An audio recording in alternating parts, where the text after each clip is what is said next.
বাবার সম্পদ বোনেরা ভাইকে দান করে দিয়ে দিয়েছেন 10 বছর পর আবার ফেরত চান, এখন করণীয় কি?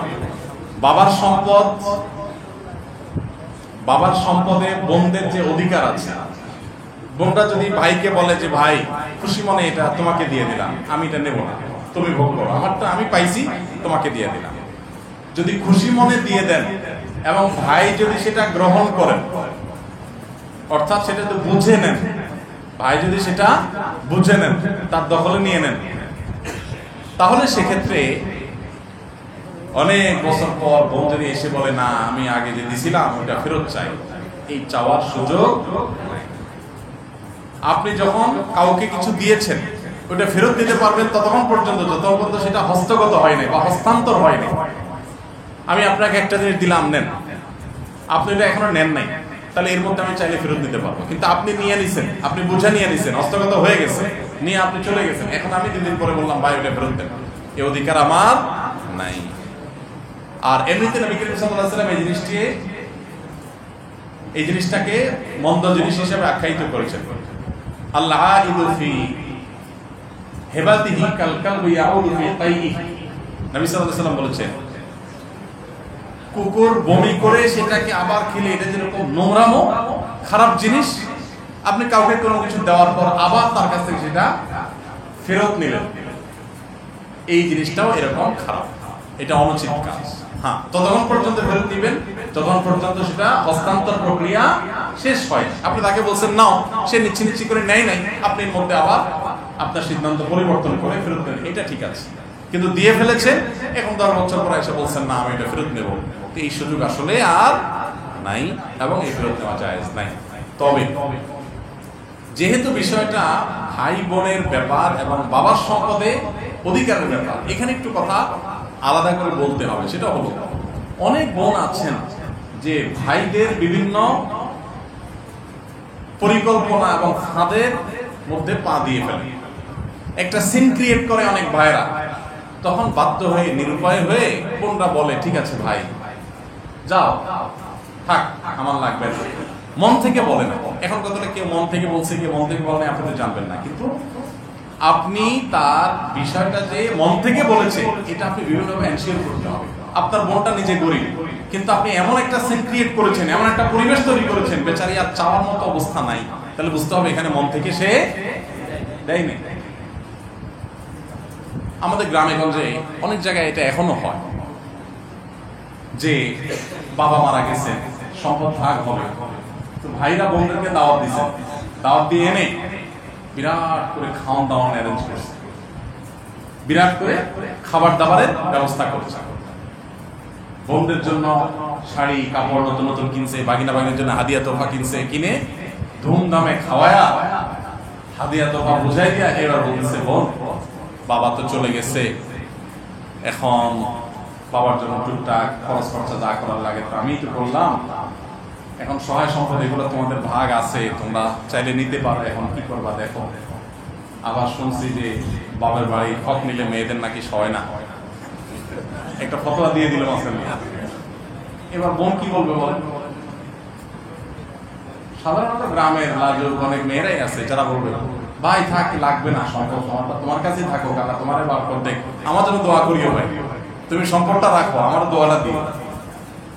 বেচারি মনে কষ্ট বুকে চাপা দিয়া ভাই এই নাটক অভিনয় ষড়যন্ত্র দখল করার এই পায়তারা, এই ফাঁদে পা দিয়া গুন্ডানোর সময় মনে না চাইলেও বলে ঠিক আছে ভাই আমার দাবি দেওয়া নাই।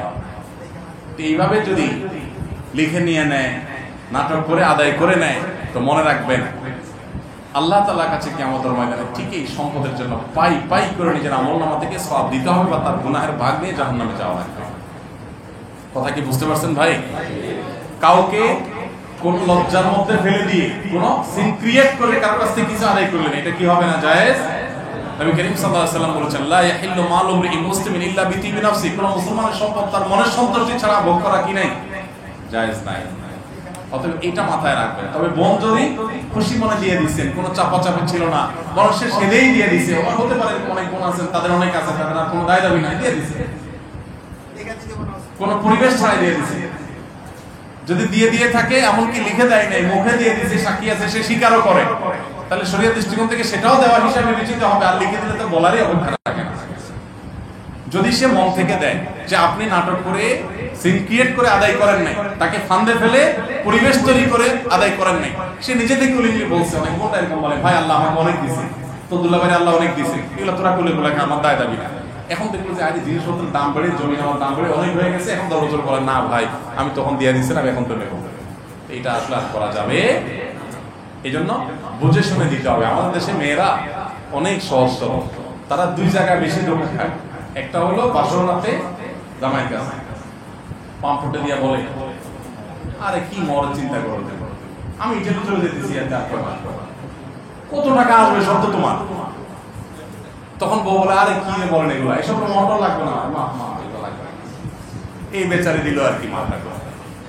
আরেকটা হলো এই বাবার সম্পদ। অবশ্য এখন সময় অনেকটা পরিবর্তন হয়েছে, এখন মেয়েরাও নিজেদের অধিকার গলায় পড়া দিয়ে আদায় করা শিখছে। তো যাই হোক, ভাইয়েরা যারা আছেন তারা বোনদের অধিকার উপরে সতর্ক থাকবেন। জুমার দিনে মসজিদে প্রবেশ করে 2 রাকাত সালাত পড়বো নাকি কবলা জুমার জন্য বসে থাকবো? জুমার দিনে বলে কোনো কথা নয়, যেই কোনো দিন যেই কোনো সময় বসে না। জুমার দিনে বলে কোনো কথা নয়, যেই কোনো দিন যেই কোনো সময় আপনি মসজিদে প্রবেশ করবেন, 2 রাকাত নামাজ পড়ে তারপরে বসবেন বা অন্য কোনো কাজ করবেন।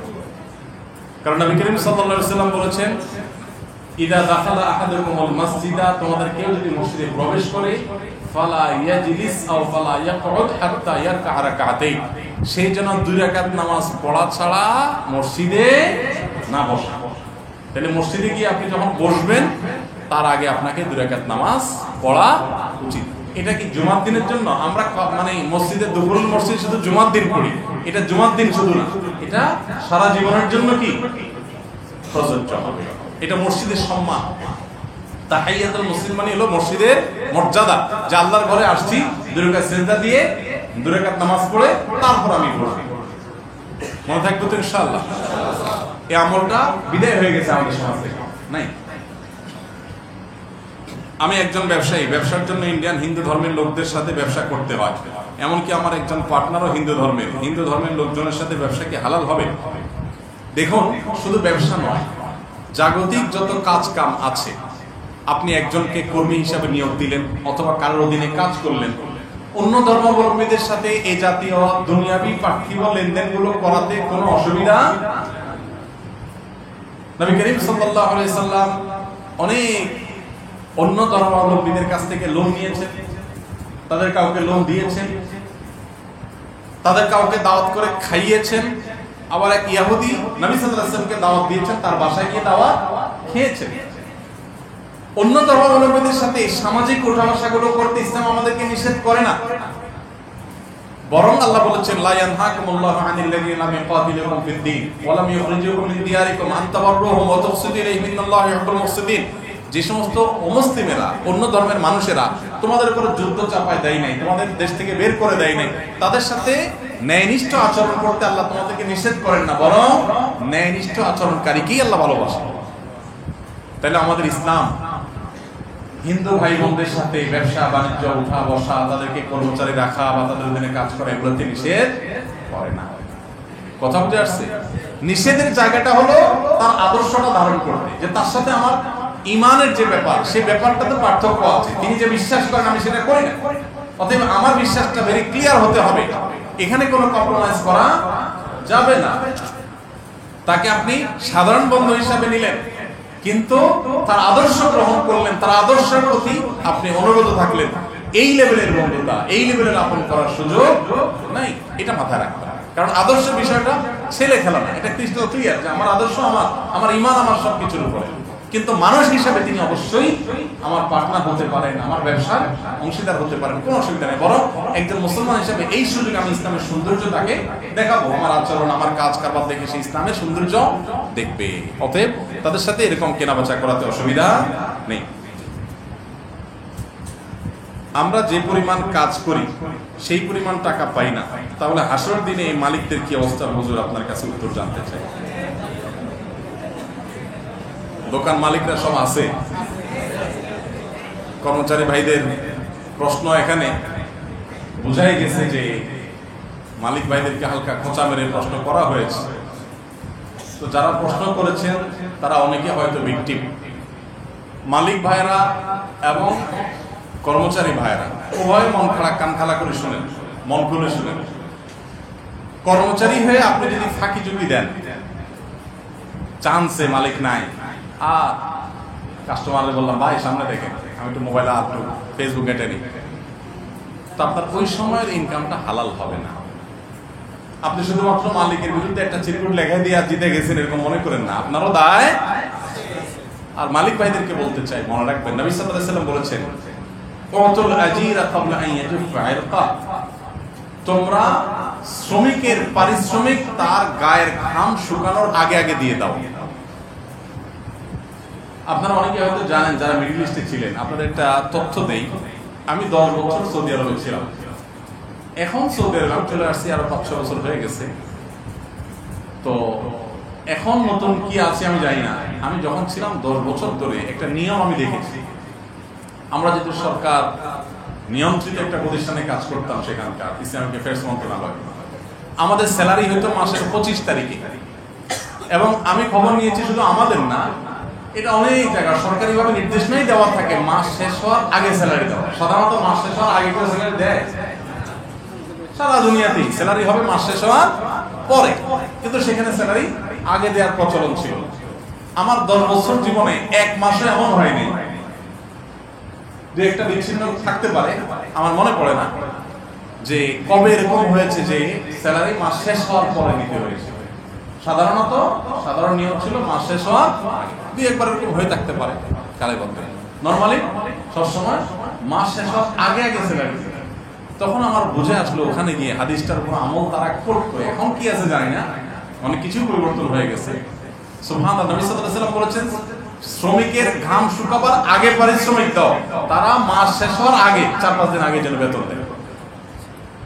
আর আমাদের দেশে আল্লাহু আকবার, মাস শেষ হওয়ার আগে তো দূরের কথা, মাস শেষ হলে দেয় বাবা, তাহলে তো হয় 5 দিন 10 দিন, অনেকে 3 মাসেরটা বাকি, 6 মাসেরটা বাকি। মালিক ভাইরা বা যারা আছেন মনে রাখবেন, আল্লাহ আপনাকে 2-4 পয়সা দিচ্ছেন, আপনার শ্রমিক, আপনার দিনমজুর, আপনার অধীনস্থ যে মানুষগুলো আছে তাদের মাধ্যমে। দেখেন, ইসলামের নির্দেশের কথা যদি বলেন, তাহলে তো তাদেরকে আপনি যা খান তা খাওয়াইতে হবে, আপনি যা পড়েন তা পড়াইতে হবে। আমি তো প্রায় বলি, আজ পৃথিবীতে তথাকথিত মানবাধিকার সংস্থাগুলো শ্রমিকদের অধিকার নিয়ে অনেক লম্বা লম্বা কথা বলে, কিন্তু ইসলাম কি বলেছে আপনি জানেন? নবী করিম সাল্লাল্লাহু আলাইহি ওয়াসাল্লাম বলেছেন, ইখওয়ানুকুম খাওয়ালুকুম জাআলাহুমুল্লাহু তাহতা আইদিকুম, তোমাদের ভাই যারা, এরাই তোমাদের অধীনস্থ, আল্লাহ তোমাদের অধীনস্থ করে দিয়েছেন। মনে রাখবে, তোমরা যা খাও তাদেরকে তা খাওয়াও, তোমরা যা পড়ো তাদেরকে তা পড়াও। দেখেন, আপনি যে কোয়ালিটির খাবার খান, আপনার শ্রমিককে সেই কোয়ালিটির খাবার আল্লাহ তাআলা খাওয়াবেন, নবী সাল্লাল্লাহু আলাইহি ওয়াসাল্লাম খাওয়াতে বলেছেন। আপনি যে পোশাক পরেন তাকে সে পোশাক পরাতে বলা হয়েছে। আচ্ছা বলেন তো, আপনি আপনার নিজের জন্য যে জামাটা কিনছেন, যে ব্র্যান্ডের, একই ব্র্যান্ডের জামা আপনার কর্মচারীর জন্য কিনে নিয়ে আসেন, মালিক কর্মচারী দুজন একই রকমের জামা পরে বাইরে যায়, জিনিসটা কি আমাদের সমাজে কল্পনা করা যায়? আরে কাকতালীয় ভাবে যদি আমি যেটা কিনছি, আমার অজান্তে আমার ড্রাইভারে সেটা কিনে ফেলছে, গাড়িতে এসে দেখি যে তারটার আমারটা এক, দুঃখে কষ্টে ওই গাড়ি ফিরে ফেলা চলে যায়, তাই না? আমরা আবার লম্বা লম্বা কথা বলি মানবাধিকার নিয়ে। আরে মানবাধিকারের সবক যে নবী সাল্লাল্লাহু আলাইহি ওয়াসাল্লাম দিয়েছেন, উনি কাজের লোককে সাথে বসে এক প্লেটে খানা খাইতেন, একই কোয়ালিটির খাবার খাওয়াইতেন। একই কোয়ালিটির খাবার তো দূরের কথা, তার যে পারিশ্রমিকটা আছে সেটাও যদি গরিমাসি করেন, মনে রাখবেন কিয়ামতের ময়দানে এই শ্রমিকের কাছে 2 হাত ধর্ণা দিয়ে দাঁড়িয়ে থাকবেন, মসজিদ মাদ্রাসা বানিয়ে হজ করে আমরা করে বলবেন আল্লাহর কসম, ওই শ্রমিকের হজ যে নষ্ট করেছেন, কিয়ামতের ময়দানে তার কাছে দোজানো হয়ে এরকম হাত করজোড় করে দাঁড়িয়ে থাকতে হবে, ভাই তুমি মাফ না করলে তো আজকে আল্লাহ আমাকে মাফ করবেন। এই জন্য সেদিন আসার আগে আল্লাহর রাস্তায় এই বিষয়গুলোকে চুকিয়ে ফেলেন। কোনোদিন কারোর 1 টাকা, কোনো শ্রমিকের, কোনো মানুষের 1 টাকা অন্যায় ভাবে রাখবেন না ভাই, আল্লাহর সামনে দাঁড়াতে হয়। আল্লাহ আমাদের সবাইকে আমলের তৌফিক দান করুন। মালিক ভাইরা শ্রমিকের অধিকার দিবেন তো ঠিকমতো ইনশাআল্লাহ? আর শ্রমিক ভাইরা ঠিকমতো ফাঁকি ঝুঁকি করবেন তো? ফাঁকি ঝুঁকি দিবেন? আল্লাহ আমাদের সবাইকে আল্লাহকে ভয় করে চলার তৌফিক দান। শেয়ার মার্কেটে ব্যবসা কি হালাল নাকি হারাম?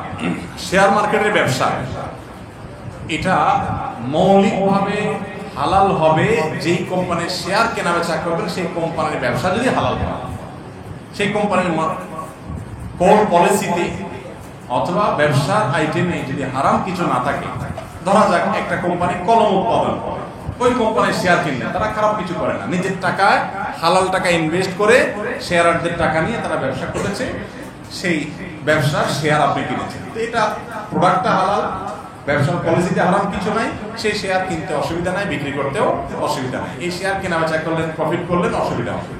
কিন্তু একটা কোম্পানি হারাম কাজ করে, তার পুরো মূলধনটা সুদের উপরে অথবা মূলধনের মধ্যে সুদ আছে, সে হারাম কাজ কারবার করে, হারাম জিনিস প্রোডাকশন করে, তার শেয়ার কিনছেন আপনি, সিগারেট কোম্পানির শেয়ার কিনছেন, তাহলে সেটা কি হবে? হারাম হবে। আর আমাদের এটা সাধারণ অবস্থার জন্য প্রযোজ্য। আমাদের দেশে শেয়ার বাজারের যে অবস্থা, এটা তো অনেকটা জুয়া খেলার মতো, তো এইটার জন্য সেই বিধান প্রযোজ্য হবে না। যেখানে আসলেই শেয়ার বাজারের মতো সাধারণ প্রক্রিয়ার মধ্য দিয়ে চলে, তখন সেক্ষেত্রে এই কথা প্রযোজ্য হবে। কাউকে গালি দেওয়া যাবে কি না, আর গালি দিলে কি বড় কোনো গুনাহ হবে, ইসলাম কি বলে? এই লোকটা মনে গালি দিতে চাচ্ছে কাউকে, প্রশ্নের দাঁত দেখে বোঝা যাচ্ছে একটু অনুমতি চাচ্ছে, ভাই একটু দেওয়া যাবে কিনা বলেন ভাই। হয়তো জিদ আছে, হয়তো দুঃখ আছে কারো প্রতি। না ভাই, কাউকে গালি দেওয়া জায়েজ নাই। নবী করিম সাল্লাল্লাহু আলাইহি ওয়াসাল্লাম বলেছেন, ইমানদার কখনো গালিবাজ, ইমানদার কখনো অভিসম্পাদকারী, মুখ খারাপকারী, নিচু খারাপ কথা উক্তিকারী, এটা কখনো ইমানদার হতে পারে না। নবী করিম সাল্লাল্লাহু আলাইহি ওয়াসাল্লাম তিনি কখনো নিচু তুচ্ছ এরকম কোনো কথা মুখ দিয়ে বের করতেন না।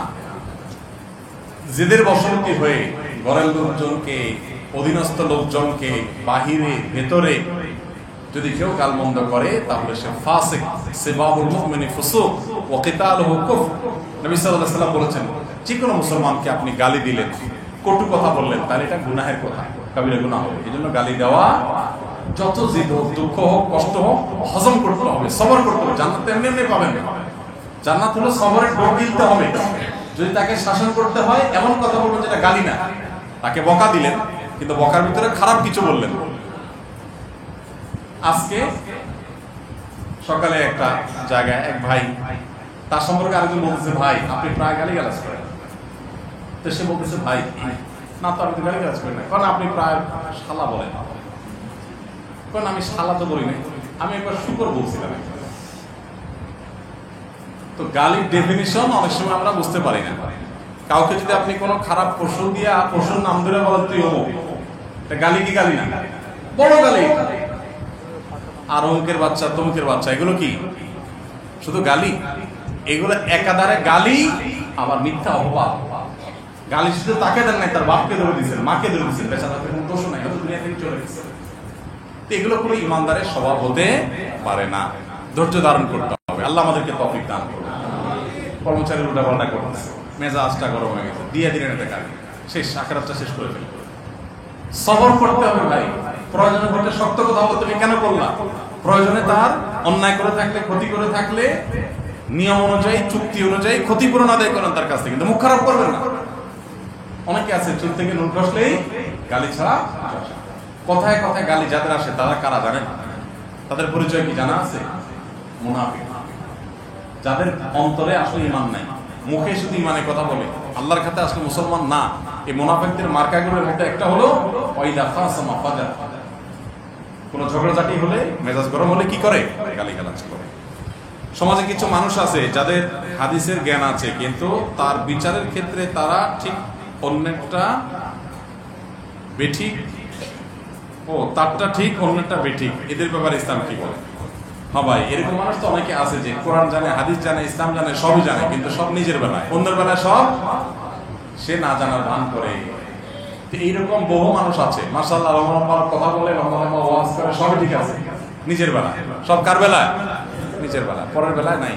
এই কখনো ভালো মুসলমান হতে পারে না। ভালো মুসলমান তো সে যে নিজের বেলায় বরং ছাড় দিবে, অন্যের বেলাটা ঠিক রাখবে, এটা হলো ভালো মুসলমানের চরিত্র। আর মুনাফিকের চরিত্র হলো নিজের বেলা 16 আনা, অন্যের বেলা 1 আনা। এটা হলো মুনাফিকের চরিত্র। আর মুনাফিকের মুসলমানের চরিত্র কোনটা? আমারটা পাইবা না পাই দুঃখ নাই, আমার দ্বারা কারোর জন্য হক নষ্ট। আল্লাহ আমাদেরকে সেরকম মুসলমান হওয়ার তৌফিক দান করুন। অবাধ্য সন্তান বাধ্য করার কোনো আমল আছে কিনা, থাকলে দয়া করে বলবেন। অবাধ্য সন্তানকে বাধ্য করার জন্য কোনো মিরাকলিক আমল আমার জানা নাই যে এই দোয়া পড়লে রাতারাতি সন্তান ভালো মানুষ হয়ে যাবে। কারণ বড়ই গাছে হঠাৎ করে ফজলি আম ধরবে বা আম্রপালি ধরবে, এরকম কোনো দোয়া আল্লাহ তাআলা আমাদেরকে শিখান নেই। আপনি যে গাছ লাগাবেন সেই ফলই। সন্তানকে যদি অমানুষ হওয়ার মতো করে বড় করেন, তারা এমন জায়গা দিয়েছেন সে অমানুষ হয়েছে, শিক্ষা পায় নাই, পারিবারিক শিক্ষা পায় নাই, প্রাতিষ্ঠানিক শিক্ষা পায় নাই, তো সে উল্টাপাল্টা হবে। তাহলে এখন কি করতে হবে? তাকে ভালো করার জন্য চেষ্টা করবেন, নসিহত করবেন, ভালো পরিবেশে নিয়ে যাবেন, আল্লাহর কাছে চোখের পানি ফেলবেন। এগুলো আপনি করতে থাকেন, আল্লাহ তাআলা চাইলে হেদায়েত দিতেও পারে। সেই চেষ্টাগুলো অব্যাহত রাখবেন। বিশেষ করে সূরা ফুরকানের ৭৪ নম্বর আয়াত, রব্বানা হাব লানা মিন আজওয়াজিনা ওয়া যুররিয়াতিনা কুররাতা আয়ুন ওয়াজআলনা লিল মুত্তাকিনা ইমামা। এই দোয়া পড়বেন। আল্লাহ রাব্বুল আলামিন মানুষের পরিবর্তন করানোওয়ালা জাত, তার অন্তরে সবকিছু আছে। বড় গেছে আম ধরে না, ঠিক আছে, কিন্তু আল্লাহ চাইলে অসম্ভব কিছুই নাই। সাধারণত হয় না, কিন্তু আল্লাহ তাআলা চাইলে করেন। আর মানুষের ব্যাপারটা হলো, মানুষকে আল্লাহ তাআলা হেদায়েত দিলে তার রাতারাতি পরিবর্তন হওয়াটা কঠিন কোনো বিষয় না। গাছের মানুষের মধ্যে এই জায়গাটা একটা পার্থক্য আছে। সে আশা আল্লাহর কাছে দোয়াও করবেন, চেষ্টাও চালাবেন। শুধু দোয়া করবেন আর অটোমেটিক ঠিক হয়ে যাবে এটা না। পিতামাতার দিকে চোখ রাঙিয়ে উচ্চস্বরে কথা বলা ইসলামে কি? পিতামাতার সাথে চোখ রাঙিয়ে বা উচ্চস্বরে কথা বলা হারাম। পৃথিবীতে সমস্ত মানুষের সাথে যদি আপনি খারাপ আচরণ করেন, সমস্ত মানুষের সাথে আপনি দুর্ব্যবহার করেন, তাতে এত গুনাহ হবে না। বাবা মার সাথে একটু জোরে কথা বললেন, চোখ রাঙাইলেন, শক্ত কথা বললেন, তাতে যে গুনাহটা হবে। ভাইরা আমার, মানুষ হিসাবে মাঝে মধ্যে আমাদের অনেকেরই মাথা রক্ত উঠে যায়, গরম হয়ে যায়। বাবা মার সাথে হয়তো কোনো কারণে রাগ করে ফেলবে। খবরটা, মাথাটা যখনই ঠান্ডা হবে দেরি করবেন, সাথে সাথে বউ ছেলে মেয়ের সাথে যদি সামনে যদি জোরে কথা বলে থাকেন, তাদের সামনে আবার মাপ চেয়ে নেবেন সাথে সাথে। কারণ কিয়ামতের ময়দানে কিন্তু বাপ ও ছেলেকে ছাড়বে না। এই যে বেয়াদবি করেছেন, এই যে হক নষ্ট করেছেন, কিয়ামতের ময়দানে পাই পাই করে হিসাব দিতে হবে এবং জাহান্নামে ঠিকই কিন্তু কোনো আমলে কুলাবে না। বাবা মার সাথে বেয়াদবি করবে, বেয়াদবি হয়ে থাকলে সাথে সাথে মাপ চেয়ে নেবেন। আর যারা বাবা মাকে হারাই ফেলছেন, মাপ চাইতে পারেন না, তাদের এখন করণীয়, নবী করিম সাল্লাল্লাহু আলাইহি ওয়াসাল্লাম তাদের জন্য বলেছেন, তারা তো বাবা মার জন্য এখন মাগফিরাতের দোয়া করবেন, চোখের পানি ফেলে, আল্লাহ আমার আব্বাকে আমার আম্মাকে মাফ করে দাও, আমি মাপ চাইতে পারি না, তুমি তাদের কাছ থেকে আমাকে মাপ পাইয়ে দাও, দোয়া করবেন। আর পাশাপাশি বাবা মা দুনিয়াতে যাদের সাথে চলাফেরা করতেন, তাদের সাথে সুন্দর বাবা মার মতো যেরকম আচরণ সেরকম আচরণ করবেন। আশা করা যায় আল্লাহ রাব্বুল আলামিন আপনাকে দায়মুক্ত করবেন। ইমাম সাহেবের পিছনে চোখ বন্ধ করে রুকু সিজদা করলে হবে কিনা নামাজে? ইমাম সাহেবের সামনে হোক আর পিছনে হোক আর একাকী হোক, সাধারণ অবস্থাতে চোখ খোলা রেখে নামাজ পড়াটাই সুন্নাহ। কিন্তু কেউ যদি চোখ বন্ধ করলে তার মনোযোগ বেশি আসে, আবেগ বেশি আসে, তার জন্য এটা জায়েজ আছে। এটাকে একেবারে নিয়ম বানিয়ে যদি নেয় কেউ, যেটা নামাজেরই নিয়ম, নামাজেরই অংশ, তাহলে সেটা ভুল হবে। বাট তার এটা করলে তার মনোযোগ হয়, এই জন্য তিনি এটা করেন, নজর অসুবিধা নেই, তাতে কোনো অসুবিধা নাই, এটা করা জায়েজ হবে। আমি বিয়ে করতে চাই, কিন্তু আমার বাসা থেকে বলে পরে ইনকাম বেশি হয়ে নেই, তারপরে বিয়ে করব। এটা আমাদের অভিভাবকদের একটা ত্রুটি।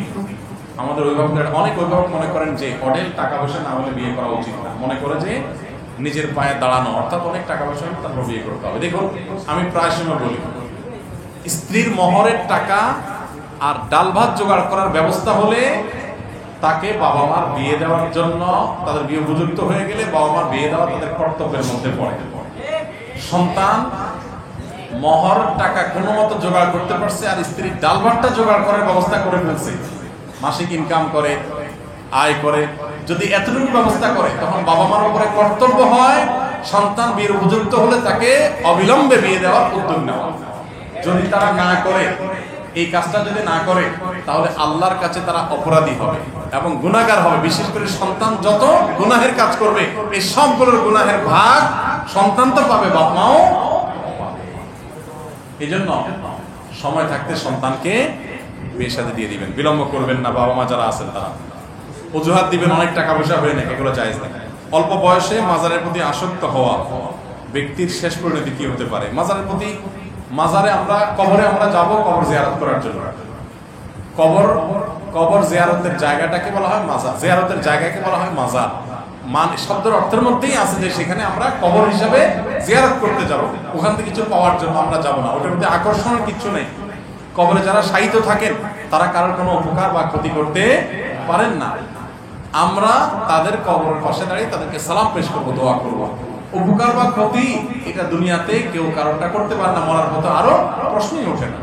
এই জন্য ভাই সেখানে কিছু পাওয়ার আশায় জিনিসটা গুনাহ হবে, এবং সে আশায় যদি কারোর সেই দিকে টান থাকে তাহলে তার এই সম্পর্কে কোরআন হাদিসের বক্তব্যগুলো পাঠ করতে হবে এবং শিরক থেকে বের হয়ে আসার চেষ্টা করতে হবে, এবং সেখানে কোনো প্রকার শিরকি কাজ করলে ঈমান হারা হবে। ভুলে যদি ছোটবেলায় কেউ করে থাকে, বড় হওয়ার পর তিনি তওবা করলে আল্লাহ তাআলা অবশ্যই মাফ করবেন। মুসলমানদের মধ্যে অনেকে আছে আমল নিয়ে ব্যস্ত, কিন্তু ইসলামী রাষ্ট্র গঠনে তাদের কোনো চিন্তা ভাবনা নেই। কোনো মুসলমান যদি ইসলামী রাষ্ট্র না চায়, কোন মুসলমান যদি আল্লাহর আইন বিধান দ্বারা নিজে শাসিত হইতে না চায়, যদি বলে যে না আমি এটা চাই না, তাহলে সে মুসলমানই না। যদি কেউ বলে না আমি আল্লাহর বিধিবিধান, আল্লাহর আইন, আল্লাহর নির্দেশ নিষেধ এগুলো দ্বারা আমি নিজে শাসিত হতে চাই না, এগুলো আমি চাই না, যদি এরকম বলে কেউ, তাহলে সে মুসলমান থাকতেই পারে না। এটা হওয়ার কোনো সুযোগই নেই।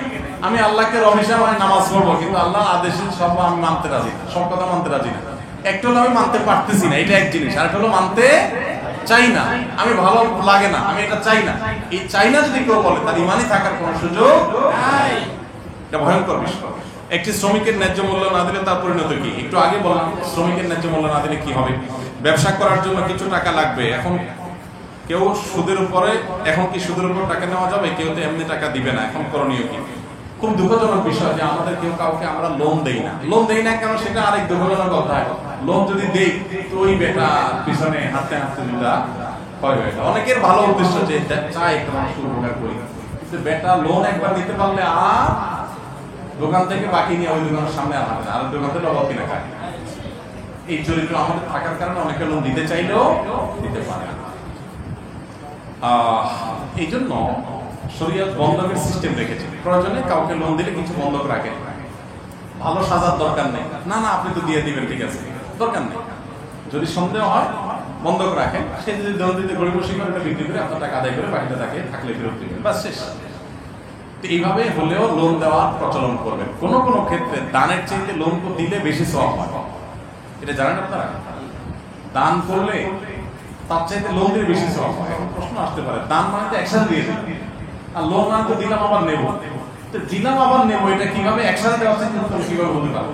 উত্তর হলো, ধরেন আপনি আমাকে 10টা টাকা দান করলেন, আমার আসলে এই টাকাটা না হলে আমার অসুবিধা, কিন্তু একই সাথে ওনার 10 টাকা লোন অনেক বেশি দরকার, না হলে তার ক্ষতি হবে। তাহলে আমাকে 10 টাকা একসাথে দান করে দেওয়ার চাইতে তাকে ওইটা আমি লোন দেওয়াটা বেশি সওয়াব। কথা কি বুঝতে পারছেন? তো এই জন্য ভাই আমরা মানুষ টাকা দিতে চায় না, লোনের টাকা ঘোরায় গড়িমসি করে, এই অজুহাতে লোন দেওয়া থেকে বিরত থাকবো না, চেষ্টা করব লোন দেব। প্রয়োজন হলে লোনের এগেইনস্টে আপনি বন্ধক রাখবেন, হ্যাঁ, আপনি আপনার সিকিউরিটি দেখে লোন দিবেন, কিন্তু লোন দেওয়ার অভ্যাস করবেন। এটা সুন্নাত ভাই। আমরা সুন্নাহ ফাউন্ডেশন থেকে আলহামদুলিল্লাহ নানা সেবামূলক কাজ করি, কিন্তু লোনটা মানুষকে দিতে পারি না। তবে আমরা চিন্তা করতেছি যে ইসলামী শরিয়ার আলোকে মাইক্রো ফাইন্যান্স কিভাবে করা যায়, কিভাবে গরিব দুস্থ অসহায় গ্রামে গঞ্জে শহরের বিভিন্ন মানুষকে লোন দিয়ে তাদেরকে নিজের পায়ে দাঁড়ানোর জন্য, ক্ষুদ্র ব্যবসা করার জন্য, বিভিন্ন কাজ করার জন্য কিভাবে হেল্প করা যায়, আমরা সেই প্ল্যানে আছি। দোয়া করেন যদি আমরা পলিসি ঠিক করতে পারি, সব প্রক্রিয়া শেষ করতে পারি, ইনশাআল্লাহ আমরা সেই প্রক্রিয়া যাব। তবে আপনারা ব্যক্তিগত উদ্যোগে এটা করবেন। অনেক ভাইরা সামাজিকভাবে উদ্যোগ নিয়েছেন। সুদ হারাম, করজে হাসানাই সমাধান, এই স্লোগান অনেক ভাইরা বের করেছেন, খুব চমৎকার স্লোগান। সুদ হারাম, করজে হাসানাই সমাধান, অর্থাৎ লোন দিবেন কোনো সুদ ছাড়া, এখানেই সমাধান আছে। পারস্পরিক এই সহযোগিতাগুলো থাকা দরকার। আমাদের মার্কেটের কিছু দোকানদার দোকানে বেচা কিনা ভালো না হলে দোকানে লাইট বন্ধ করে ডাস্টার মারা, ঝাড়ু দেওয়া, সোনার উপর পানি ছিটানো ইত্যাদি করে থাকে। তারা বলে দোকানে জট লেগেছে।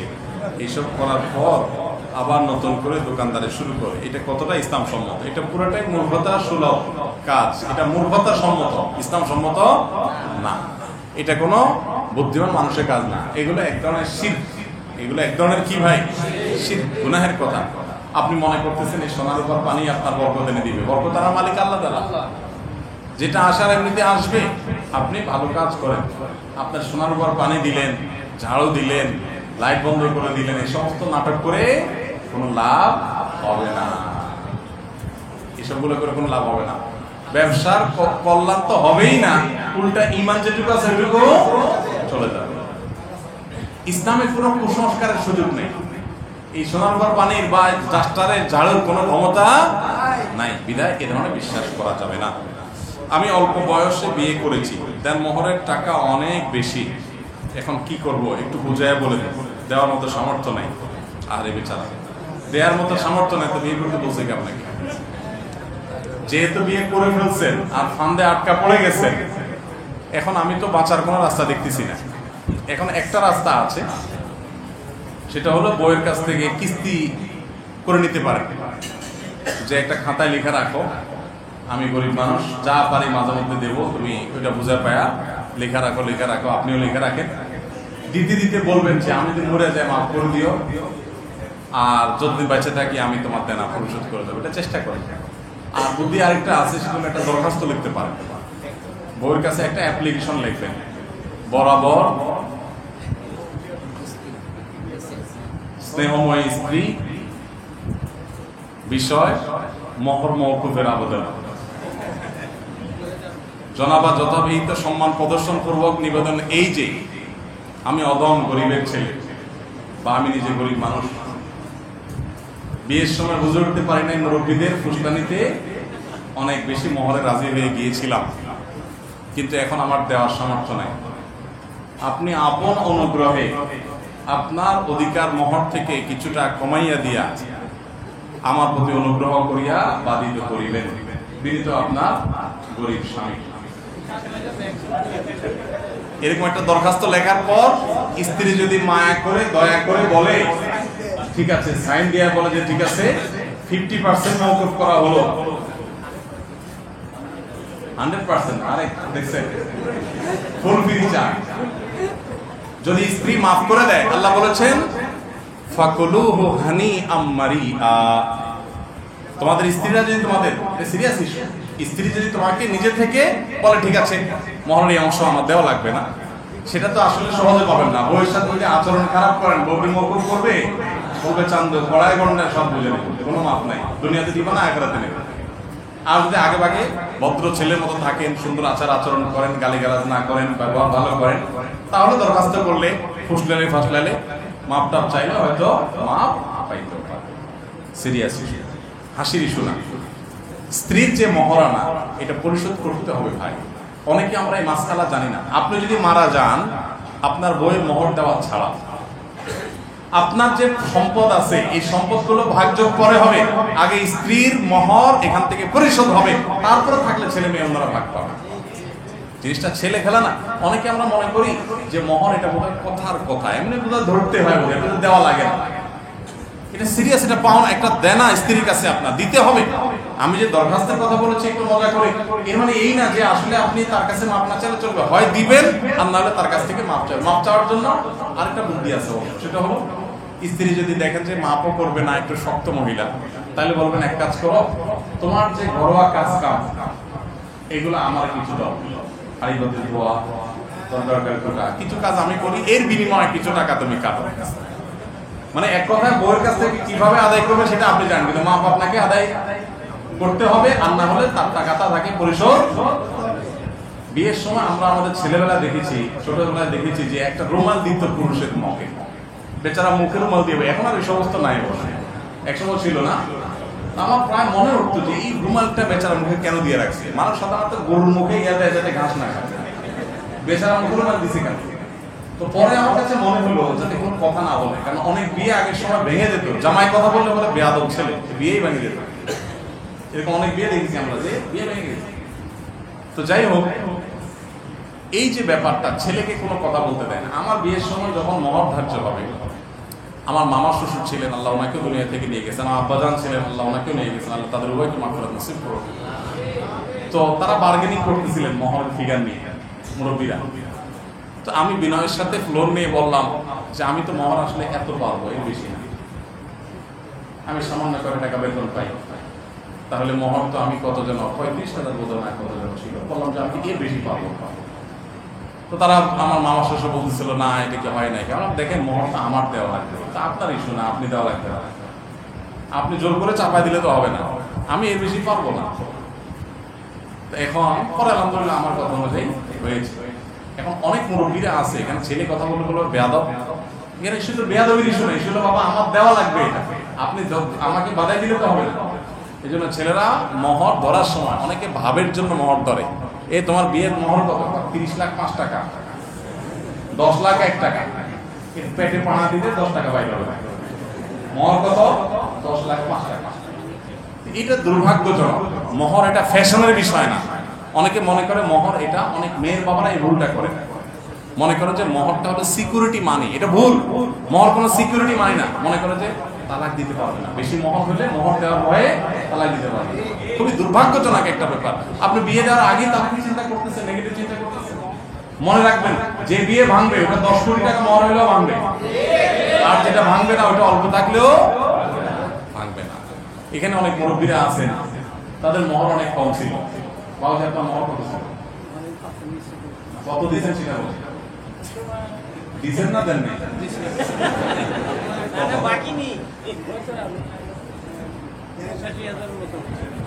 কি বলেন, 8500 টাকা মনে হয়, 8500 মাস না মরে দাম এত টাকা আমাদের যে সমিতির প্রস্তুতি চলতে আছে।